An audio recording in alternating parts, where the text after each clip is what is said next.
Let me tell you something weird but important. If you're yawning or sighing a lot and you're not tired or sleepy, it's not random. It's not boredom either.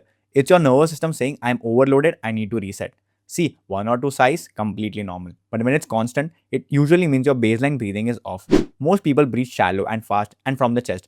The diaphragm doesn't get involved, oxygen's low, stress is high, so the body keeps hitting restart with sighs and yawns. That's not tiredness, that's dysregulation. The fix? Slow nasal inhale deep into your diaphragm, slower exhale, just 5 to 10 minutes a day. It resets your system before it burns out.